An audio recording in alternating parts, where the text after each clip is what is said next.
Good afternoon, everybody, and welcome to the second half of the season in the Radical Esports Cup here on iRacing. It's time for round 7 of our 2100 GMT splits here of the iRacing Radical Esports Cup, and it is time for Circuit Zolder. A circuit opened in 1963, 62 years ago, and one steeped in history as well, with its very unusual and unique chicanes these days. They will provide, hopefully, the overtakes that we're looking for here tonight. Myself, Ian Leary, Ron Mounds will take you through the action with Romero Augustin Cisneros behind the cameras, as always, on these Friday nights. Good to be alongside you for this one, Ron. It is an unusual circuit, as I say, but we're moving into the second half of the season now. I've got to say, moving into a couple of circuits with similar characteristics coming up after this. This one's very much an outlier, Zolder. I don't think there's any circuit actually on any calendar anywhere in the world really quite like this circuit. Yeah, and I will say, though, Ewan, we're getting into the point here with the second half of this Radical Esports Cup official season, where from here all the way through to the start of September, when we round off this championship at the Hockenheim Ring, we are going to be running at exclusively Formula One tracks. And these SR10s can usually put on a good show. We've already seen it thus far this season at the many wonderful circuits we've been to, including last time at the Nürburgring, that saw an absolutely brilliant race there. So I have a feeling that here at Zolder, despite this track being a little bit goofy, some may say, I still think we're going to put on a really good race at this really unique racetrack. It is a little bit goofy, is probably a good word to use. James Barry is the current championship leader, and that is a big lead he's starting to accumulate now. He's told us again and again that lead doesn't matter, and it's all going to come back and get close towards the end, but I'm starting to believe him less and less, to be honest. After 6 rounds, he leads by 322 points ahead of Paki Caruso and Heinz Brun. Then Sully Ratton and George Gonzaga round out the top 5, a few points further back to Havard Gullikson. Sebastian Lipp a further 20 points back. Anthony Kernan, Rafa Blanco, Christoph Lipp round out the top 10. I don't know about you, Ron, what you've been thinking throughout the season, actually, on James Barry's gap, but for me, I've never really believed him, to be honest, that the championship lead doesn't matter and it's all going to come back. I've seen him as the clear championship leader throughout this season, I've got to say, and this is a distillation of that, isn't it? 322 points. Yeah, I will say, and this is honest, I hope James Barry does not take offense to this. For as long as I've been covering racing here, I've gotten the opportunity to talk to James Barry a lot, both in these broadcasts and interviews and outside them, just talking about racing and all that stuff. I will say this with all due respect, James Barry at certain points in time definitely knows how to wear that poker face. He's a quick driver. He's definitely going into the second half of the season with a bit of caution. He doesn't want kind of chickens before they hatch, but James Barry certainly with a massive gap there. And you look through the top 10, a rather interesting selection of many racers, past champions, former champions, really littering the entirety of the top 10. But James Barry, probably one of the top here in the Radical Esports Cup world, did well last season in the 2024 European Radical Sim Racing Championship and has won 4 championships in the past year in these officials. So James Barry, certainly a top driver and clearly proving by the fact he has a 300-point gap. Yeah, it's good to know he's been lying to me for weeks. Yes. Anyway, it doesn't that matter. Pathological liar. He's just playing the game, as you say. He's just playing the game. There are the track conditions, by the way. It's again another morning race, 8:45 in the morning this time. 21 degrees down on the track as we get into qualifying. The race is going to start at about 9, just before 9, on the 2nd of August, which is tomorrow in real life. So there you go. That's what we're dealing with here today. Again, temperature really, for a summer season where actually, because iRacing is so good now with the fluctuations of temperatures where, you know, in the winter, you really don't have to worry about it at all. Certainly Northern Hemisphere winter, you don't have to worry about it at all. And then when it gets to summer up here in the Northern Hemisphere, it is quite hot generally. A lot of morning races I've noticed this season, and so the actual tyre temperature and actually having to manage that tyre temperature over the course of a summer's race hasn't really been a factor in the summer season. We're now in August, and I can't really remember a race where we've ever said at the start of the race, well, maybe they'll have to be worried about the tyre temperatures. Maybe Thruxton, I remember it being a little bit on the high side, but I don't think we've even touched 40 degrees Celsius here this season, which is highly unusual for a season that's taken place so far in June, July, and now August. Yeah, and I will say last week at the Nürburgring, I was talking a little bit about tire temperatures, but that's mainly down to the fact that the opening sector of the Nürburgring, especially at the start of these races, and a reminder, folks, standing starts here in the Radical Esports Cup, so these drivers won't have any sort of opportunity to build up tire or brake temperature. They just need to ace it off the line and gun it in through the first lap to try and get off to as good of a start as they can, which is certainly important in these shorter races. But I remember last week we were a little bit worried about tire temperature, but that was mainly on the cold end because that track wasn't the hottest in the world last time. I think temperatures were teetering around the high 60s, low 70s Fahrenheit. So I think we kind of have the same sort of deal going on right now, these racers, not having to worry about overheating tires, even so at a racetrack like this, because let's face it, you and these tires really going to get a pummeling at this track that does not have a lot when it comes to just straight lines. No, not really. Very straight braking zones here, though. Not particularly long corners, which will be an advantage. But yeah, not too many straights either. A good evening and a good afternoon, wherever you're watching around the world, to this broadcast here. Good to have you along for another round of the Radical Esports Cup. We're back every week, by the way, at 2100 GMT here on a Friday night, covering these Radicals. So good to have you along for this round, the SR10s. And I want you to get an answer from you on a question we've had in YouTube chat from Brian Jennings, who is asking about how the Radical is to drive on iRacing, presuming he's talking about the Radical SR10 that we're using here in this series, because he's wanted to check it out. What would you describe this car as? You've got much more experience with this car than me. What would you describe it as to someone who's not driven it before? Well, I'll tell you what, as I've gotten the opportunity to cover the Radical Esports Cup, formerly known as the Radical Racing Challenge, that's how long I've been doing the broadcast here this year. It's coming up to 12 seasons now at this point, since March of 2023. I've gotten the opportunity to drive this car across many seasons, across many racetracks, many a condition as well, including participating in some of these broadcasted top split races as well. And I can tell you that the Radical SR10, it can be a little bit difficult to try and fully tame, so to speak. You definitely need the love and care. You need to handle this car with kit gloves, so to speak. It feels like a GTP car to a certain extent. Certainly the GTP cars are a little bit quicker, have a little bit more power to them, but these cars are sneakishly fast. There are some tracks that we visit where these cars are tracking right about the same time, sometimes even quicker than GT3 cars. So these SR10s, really fun once you get the hang of things, as my longtime colleague on these broadcasts and a RaceBot TV colleague, Mr. Jair Gregory, has always said.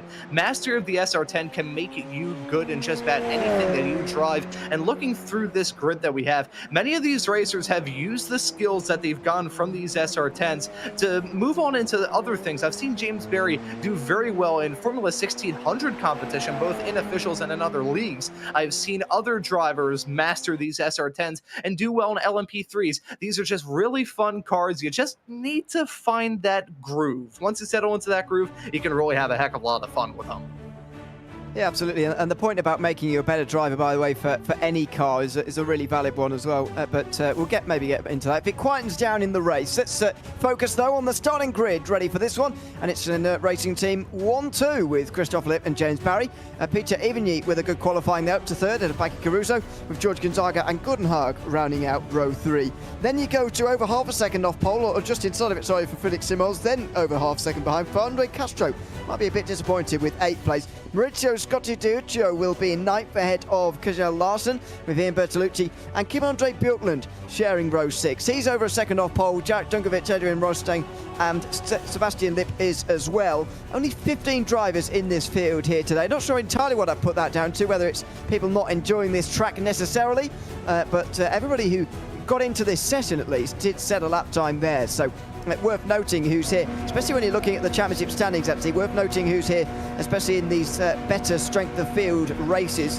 James Barry, of course, very much is the championship leader. We can see that. Paki Caruso is as well, although he's back in the pack just a little bit. And for this one on row 2, so back in the pack, he's not that far behind. But Heinz Braun not here, for example, Rattanen as well. So it's going to be interesting to see who slips back and who jumps forward as the lights go out here from Zolder. We are racing in the Radical Esports Cup, and it's a very clean and single file start into turn 1 for the two teammates. Christophe Lipp versus James Barry through turn 1, and it's single file. Peter Evigny just follows them as well through the opening sector. Next in line, Paki Caruso, then Gordon Hogg, who rounds out the final of the top 5 positions.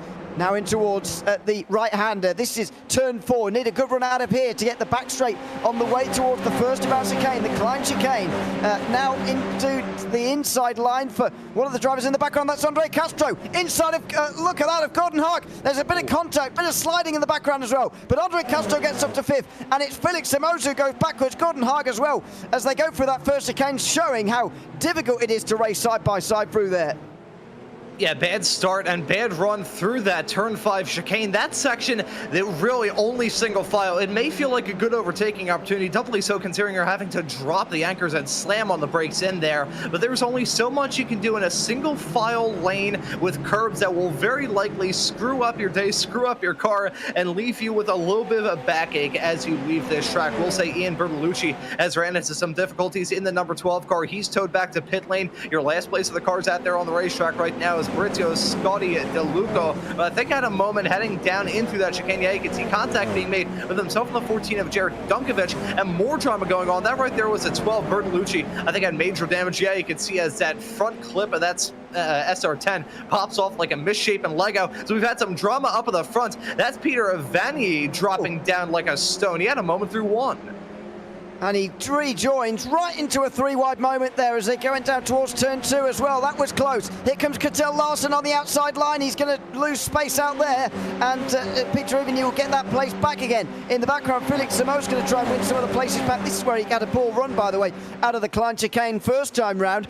And he's not going to win any places back this time round. They'll skip over that chicane. Only Ian Bertolucci has fallen afoul, unfortunately, of this opening lap. We have seen Maurizio Scotti Diuccio drop down the field to 14th, but other than that, pretty much everybody getting through cleanly in what is admittedly a smaller field than maybe what we've seen in some rounds gone by. Yeah, I will say, though, there was actually 2 splits for this. Yeah, the bottom split that we do not cover here on RaceSpot TV and the iRacing Esports Network had 13 drivers, and this one at 15. So we still had a pretty okay participation heading into this top split broadcasted race. Zandvoort, a track that doesn't really get a whole lot of views here in this series. First time I've seen it in my entire time covering this championship, as we had a move between the 2 Sim Racing Norway teammates, veterans of these SR10s. Kim Andre and Bjorklund getting past Gordon Haug. That's a move for the final spot inside the top 5. Looks like they'll be able to break through into their own little battle, but they got cars behind. Look at that train of drivers just following in suit. Ivani running a little bit wide through turn number 1. This game could be said about Kettle Larson, who's now dropping down. He's lost out on a spot to the 3-car Felix Samoas and the 7, another series veteran of George Gonzaga. Many veterans, many newcomers here in this series as well that I haven't seen in past weeks during this championship. I will say, though, Ewan, touching on a storyline that we've kept tabs on throughout the first half of the season, and we will certainly touch on throughout the second. Christoph Lipp holding on to the race lead right now. He was your winner last time out at the Nürburgring. Has the opportunity to do something that nobody has done thus far in these 2100 GMT broadcasted races here for Season 3 of 2025, and that is be a multi-time winner here in the Radical Esports Cup. We've had 6 winners in 6 races. Christoph and his brother Sebastian taking the first race of the season and the, as of right now, last race of the season last week for week 6 at the Nürburgring. But Lipp holding on to that lead right now and trying to pull a gap between himself and James Berry, who has lost touch a little bit, now falling into the crutches of Paki Caruso in 3rd. I'm presuming, I don't actually know this because I haven't been here for as much of this season I would have liked, but has James Barry won one this season? Yeah, I'm going to guess he has, because he's leading. Consistency is king. He has not. I mean, obviously, though, as you can see, a moment for Peter Vanni losing it, heading out of the chicane. But no, he has yet to win a race thus far this season, has James Berry. He's certainly gotten close, has many second-place finishes up to this point in the season. Proving that consistency is king is Berry. Hasn't gone to victory lane yet. No, very good point. So Barry could deny him here, but you know, as I'm saying that, I'm sort of thinking, well, what's the point? Because look at the gap he's got already. Christoph Lipp, 1.4 seconds over James Barry. Then you've got Paki Caruso rounding off the podium. Andre Castro, who really will be disappointed with that qualifying because he's clearly quick. He's got up to 4th place already, and he's trying to chase down those guys in front. On the bottom of your screen, we've had a lot of action going on, as you mentioned and commented, Peter, even going for that spin out of the final corner, but all sorts of other things going on as well. We saw even the lap before going across the Klein chicane, and in the background there, that's Sebastian Lipp getting the line wrong a little bit, and that's Adrian Rostang and Jarrett Dunkovic right in behind as well. So the midfield and towards the back end of the field is where the battling really is happening, as the leaders themselves get a bit more spaced out.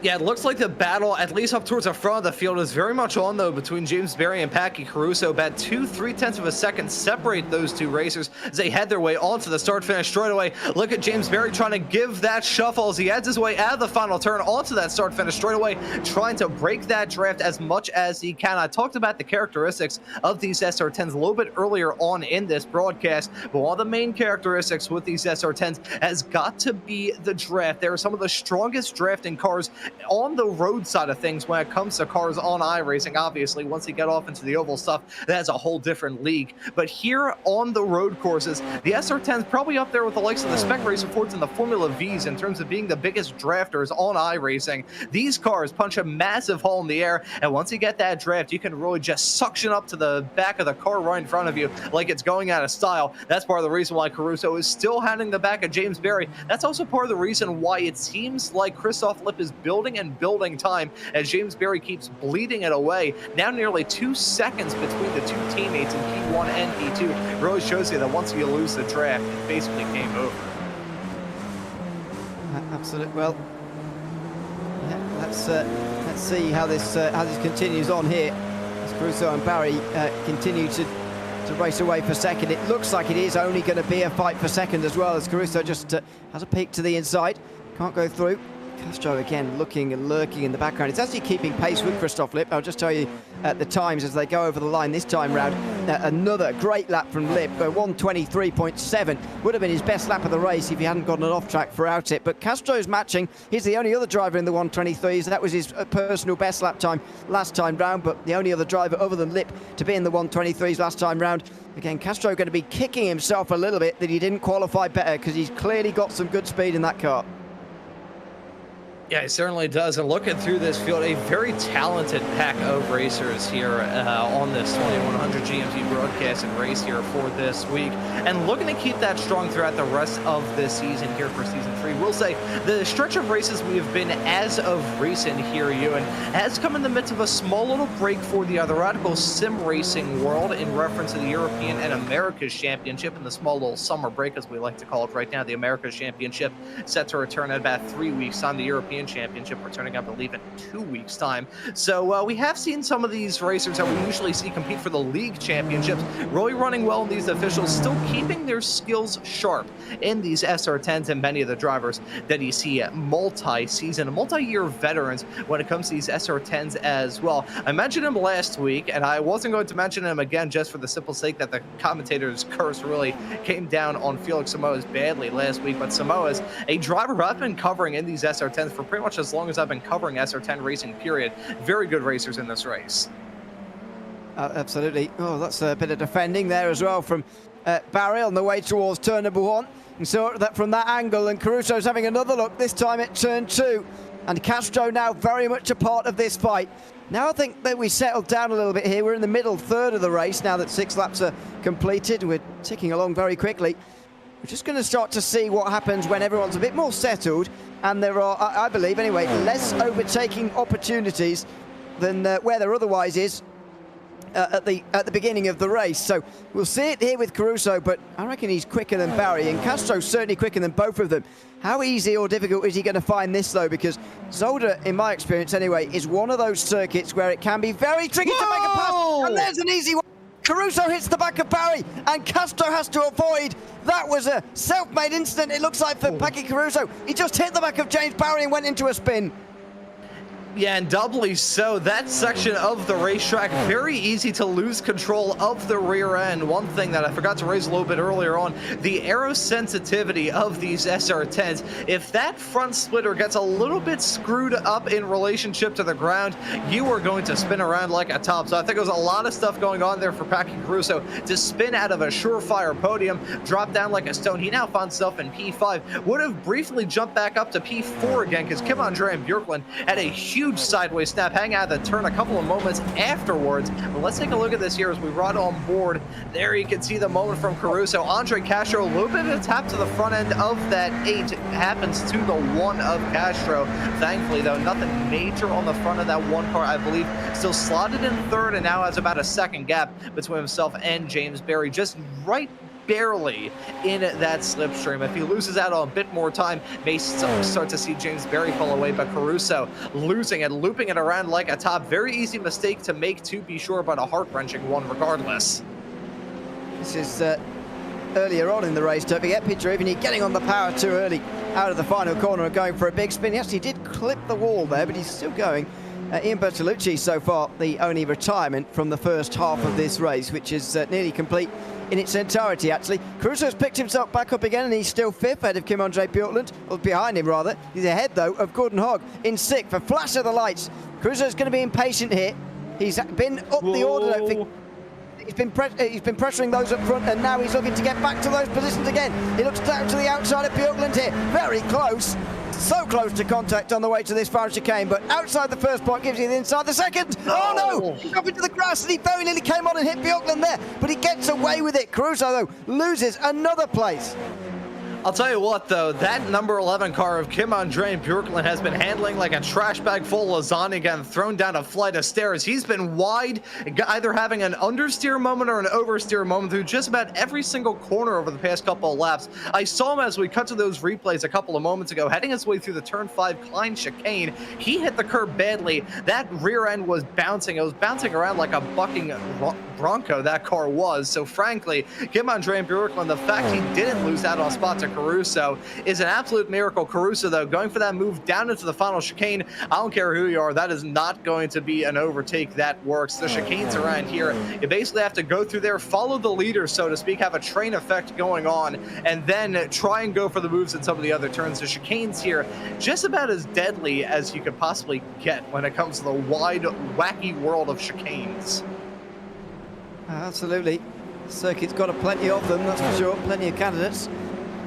As we split our attention across two different battles at the moment. Larson at the head of a very big one for 10th place, going all the way down, involving 5 drivers actually, right the way back to Maurizio Scotti di Uccio on the back end of the field. At the top of your screen, Caruso tries to get past Gordon Hogg through the final couple of corners, but it's not really possible through there to go much side by side.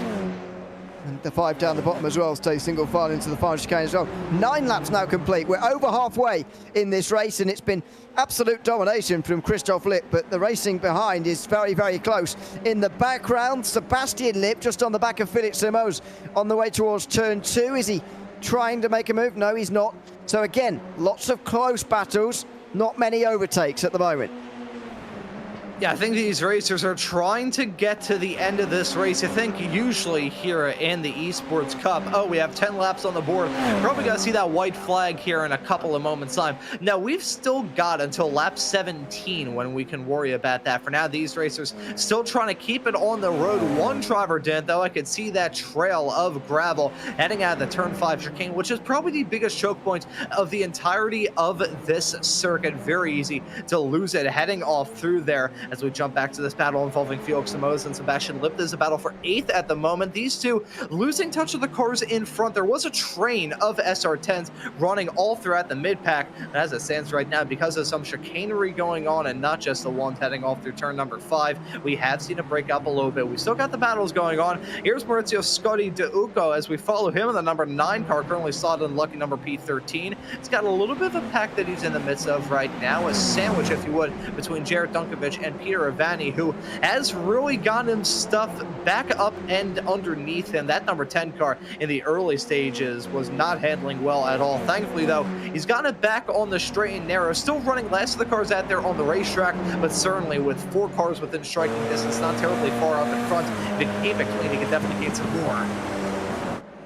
Oh, side by side, Caruso on the inside of Hogg, and that was aggressive. Not too much space being given on the outside there. Should Gordon Hogg have wanted to run it round the outside, and Paki Caruso is into the top 5 again. He's second place in the standings coming into today, by the way, into this 2100 GMT broadcasted split. 322 points behind James Barry in this race. That is a remarkable distance, by the way, to actually be behind, as Jared Dunkovic has his own trouble further down the field. He's back in the top 5, but that was aggressive on Gordon Hogg, and he's running out of time, really, to catch and have another go at Kim-Andre Bjorklund ahead.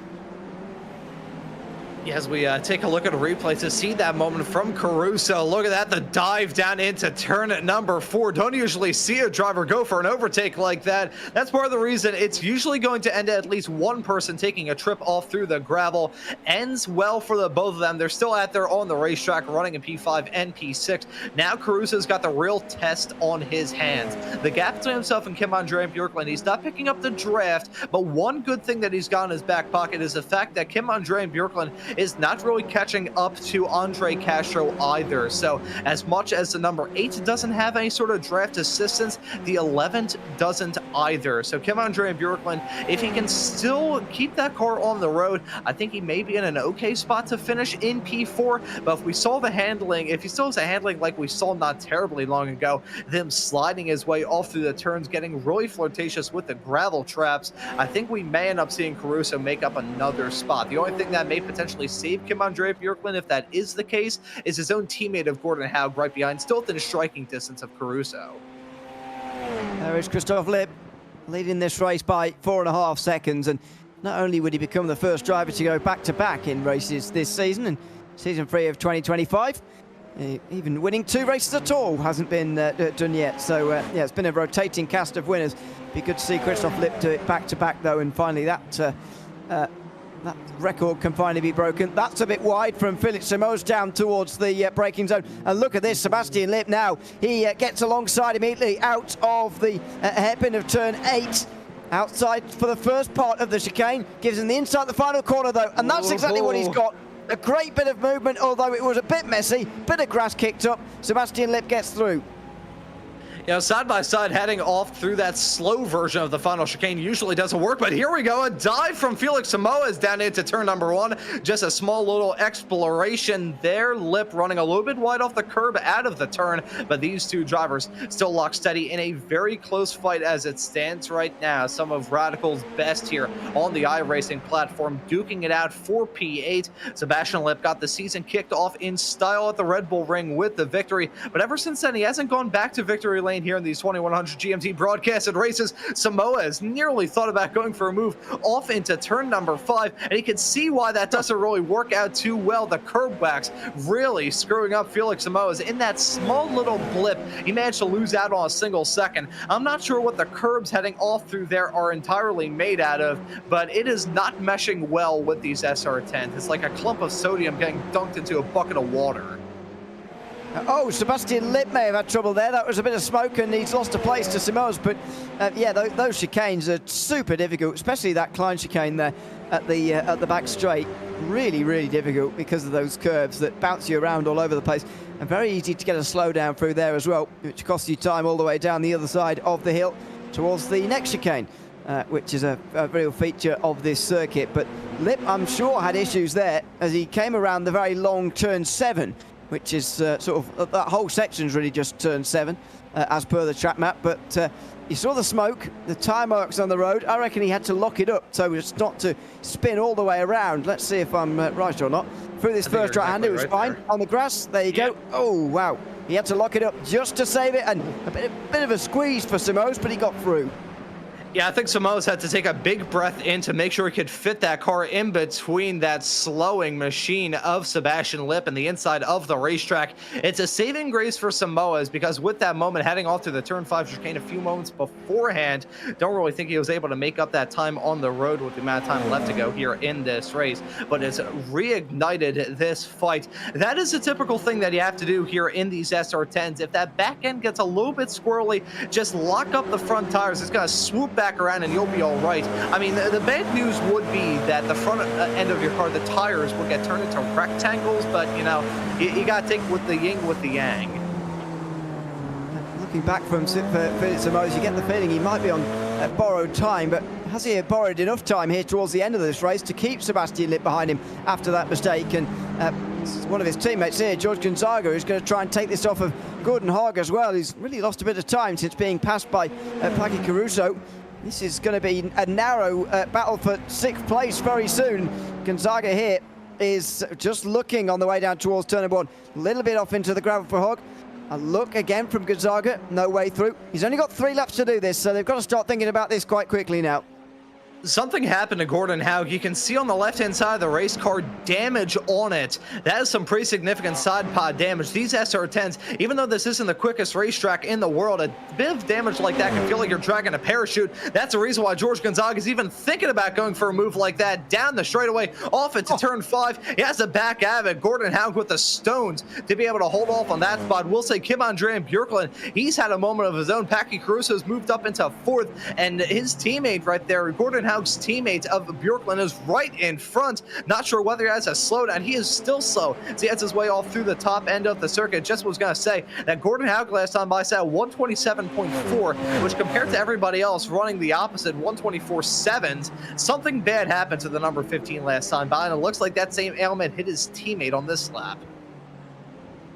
Yeah, well spotted, by the way, for Gordon Haug. I didn't see the damage first time round, but he certainly seemed to be having that parachute effect on the back straight. But for now, he's sternly defending George Gonzaga and doing a good job of defending he is as well. So this is going to be interesting. Last 2 laps of the race, and not seen too many on-track overtakes just yet in this race. It's been all about mistakes and capitalising on those. Now, I'm sure there's going to be maybe one more left in this race with a couple of laps to go. We've got a number of battles to watch at the top and the bottom of your screen, but maybe there'll be a legitimate pass as well for George Gonzaga here. And maybe for Adrian Rostang, actually, has got himself past Felix Simoes, who again is slipping through the field. Because Larson will be next in line to try and do the same. Down towards the chicane, and no chance for Gonzaga this time round. He's on the penultimate lap though, and that's a better run. A little bit of a bubble there over the curve for Hogg, as there's a small look there down the inside from Simoes, trying to regain that place over Adrian Rostang for 8th place, or 9th place rather, but he couldn't make that work either. As that battle is going to continue to flare up with Rostang looping it nearly as he heads his way off through the chicane. Had a pretty significant lockup. Again, these SR10s do not have ABS, so these drivers have to flutter that brake pedal every single opportunity. Here comes a move, though. Samoa's going for the dive. That's not going to work. Contact being made. Around goes Rostang, and that Samoa is dropping down like a stone as well. That'll break all those drivers right behind up into the top 10, with the exception of just a few. As we jump back to this battle, that's George Gonzaga looking to get a move done on Gordon Haug. Clearly the damage on that number 15 race car still just slowing him big time through the straights. Gonzaga clears him into turn number 1, and to touch on what happened with both of the Sim Racing Norway teammates as we are on the final lap here, we'll note it was Gordon Haug looping it through the through turn number 5, through that chicane, hit the wall on the outside. That's why he picked up the damage on the left hand side. Bad curb wax for him. Same can be said about Kim Andre and Björklund. Had a half spin as he added his way out of 5 the lap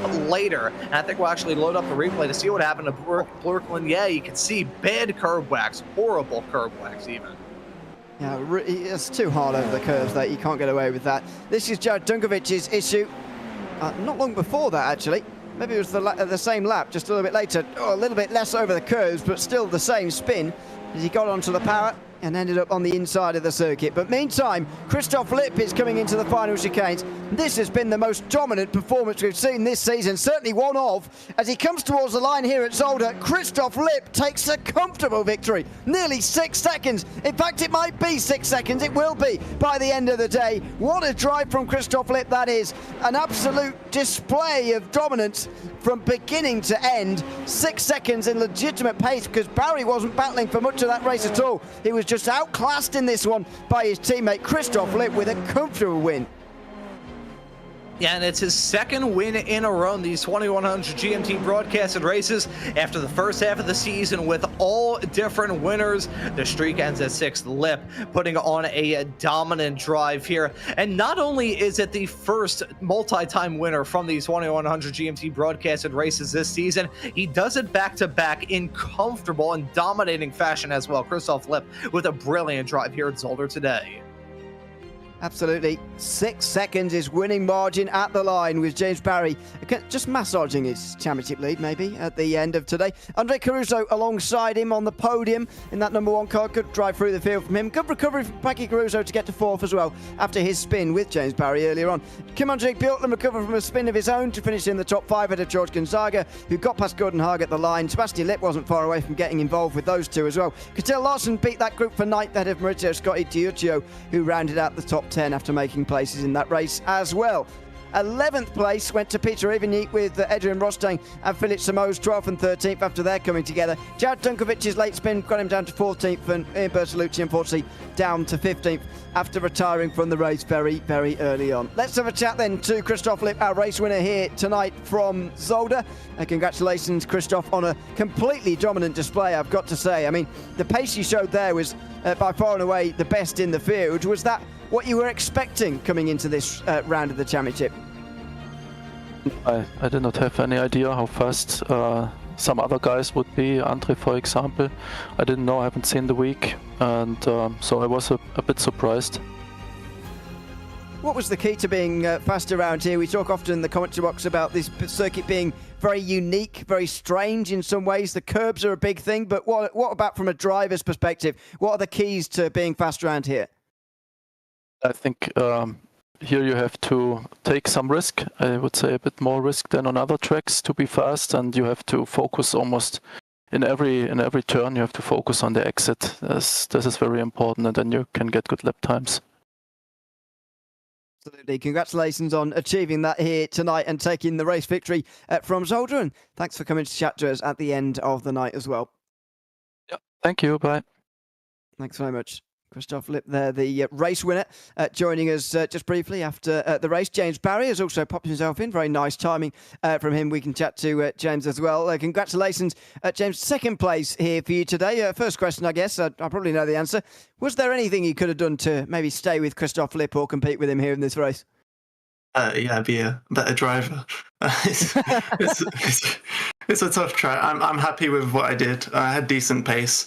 Christoph excels at tracks like these where you have these chicanes that really upset the balance of the car, and it's something that I've had to work on. I remember at Circuit Gilles Villeneuve, he was like insanely fast, like, because he rode the curbs so well, and I had to start learning how to try and do that myself, and I did a decent job this week. I know his brother Sebastian was also very fast, and he, I guess, messed up his qualifying, so that was also a bit of a relief, I suppose, to be able to get P2 in the end without too much challenge from behind. What did you make of the incidents that were going on throughout that race? Paki Caruso got to the back of you, spun by hitting the back of you, which I don't think you would have known much about or were at fault for either. And Andre Castro was quite close to you at stages as well. What did you make of the wheel-to-wheel racing you had, especially in the early part of this race? Well, from what I saw, it was Paki kind of got so close to me. He came from so far back, so fair play. He was much later on the brakes, but then he just drove into the back of me, and you know what iRacing's like. You have a tiny bit of contact and it spins you around, so here's what it is. It's a shame that happened because he had a lot of confidence behind me and he would have really challenged me. And then Andre was clearly just trying to push to catch me and made a mistake that we've all made on that chicane, going over the sausage curbs, and yeah, you're at the mercy of those curbs when you touch them. So I was just trying to stay calm and avoid any incidents, and I'm glad I did that. Well, congratulations on doing that and getting second place here tonight. And thanks for chatting to us at the end as well. Yeah, cheers, guys. Thanks a lot for the broadcast. Bye. Thanks very much. James Barry, the second place driver here today, ahead of Andre Castro, who can also join us as well. Andre, welcome in. Third place, and congratulations on a podium here tonight from Zolder. I've got to say, though, you seem to have pace that maybe would have got you second place, if not better, here today. Would you agree with that? And what was the reason you started a bit further down the field? Yeah, I was actually pretty happy with how it ended up, just because, I think sometimes, I got too complacent and only did like 17 minutes of practice right before the race, like 10 minutes. So it was just, everywhere was kind of a guessing game as to where I could brake and how much speed I could carry. And I felt like I had no chance, in qualifying. That was just my true pace. And then just kind of picked him off being smart and kind of learned the track a bit more. And towards the end of the race, I didn't have anything. I was like at least 4/10 off Christoph and James. So, I mean, if I could have stayed in James's toe, maybe I could have challenged him, but he was quick, and I like flew over the first chicane one time and just lost a couple seconds. So after that, it was pretty much it. But starting 8th, not really doing much practice. I just I'm pretty happy with it. So probably more happy with that than I've been with any third place before in this series. Well, yeah, I can imagine so. What was the key to working your way through the field here? Because in terms of actual overtaking on circuit, it was quite difficult tonight. You generally had to wait for somebody to make a mistake. But what was your key to getting through the field in the way that you did? A lot of it was just lap one. I mean, in turn one, I think I got 2 guys, and then going to the first chicane, I got someone else. So that was already top 5, and someone went off in turn one on lap 2. So by the start of lap 2, I was 4th, and after that, just kind of kept in there and caught up to Packy and James, and Packy made a mistake. So that's kind of a lot of it was just first lap stuff, and then other people making mistakes. Congratulations on capitalising on those, getting that podium place here tonight, and thanks for chatting to us at the end as well. Yeah, thank you guys. Appreciate it.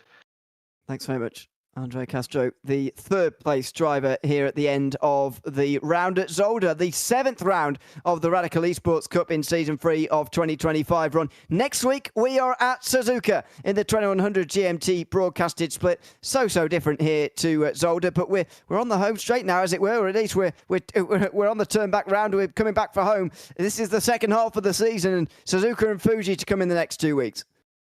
Yeah, so we got a little bit of a Japanese sweep going on for the next 2 weeks. Suzuka and Fuji, though, both staples of this championship. Suzuka, it's been around on pretty much every single season's calendar, with maybe a couple of exceptions for quite some time. Fuji, it's been a little while since I saw the SR10s heading off through there, but that start-finish straightaway, that massive start-finish straightaway, I can't even imagine what kind of overtakes we're going to see heading down into turn number 1 there. So absolutely fantastic racing to look forward to. And of course, Suzuka next time out. These cars always put on good show, and Suzuka last season put on a banger. So I have a feeling we're going to be in the mood for another banger on August the 8th when the series returns here to iRacing and RaceSpot TV.